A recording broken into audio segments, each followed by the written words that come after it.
In this video, I'm going to talk about how to run a regression analysis to find the linear best fit equation in Excel. I've already created a scatter plot and computed the correlation coefficient for this sample data in a previous video, so check that out if you want to know how to find those.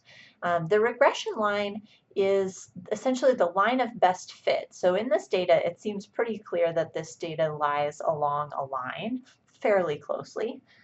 If you have a scatter plot, you can easily add the line to your graph by going to the Chart Tools Design tab, and then the Add Chart Element down towards the bottom, there's an option for trend line.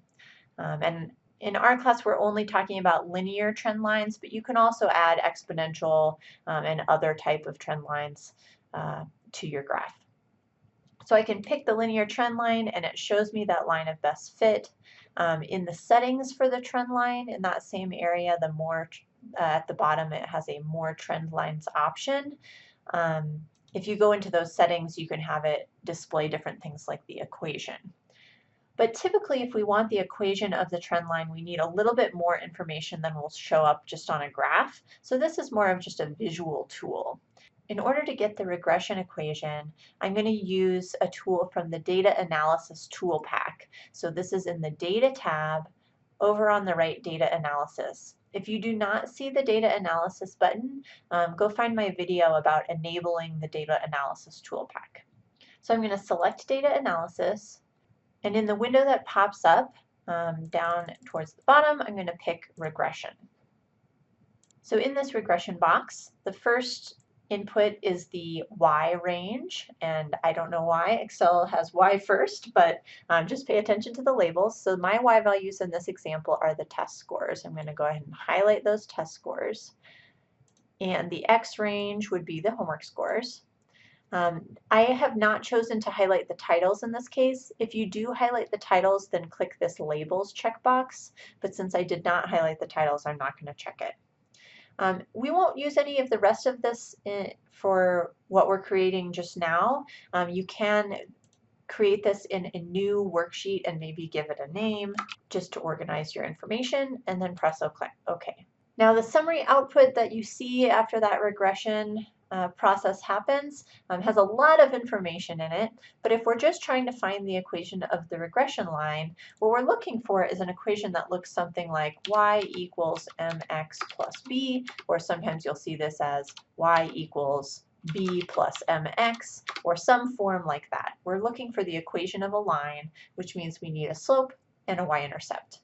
And both of those values are here in the B column next to the intercept and x variable labels here. So in this example, my intercept, which would be the B, it's the constant term, is this 22.858. And then right where it says x variable 1, the number to the right there, in this case 0.690463, this would be my m value or my slope value for the equation. Typically, you'll want to round these numbers to an appropriate number of decimal places, but notice that if you resize the column, you can get more decimal places as needed. Typically, you wouldn't need more than this, but you can get even more than that by going to the Home tab and then using this Increase Decimal button under the Number feature. Again, you typically wouldn't need more than maybe 3 or 4 decimal places, but it depends on what your purposes are. So those two coefficients can give us our linear equation. In this case, I might write this as y equals 0.690455x plus 22.858.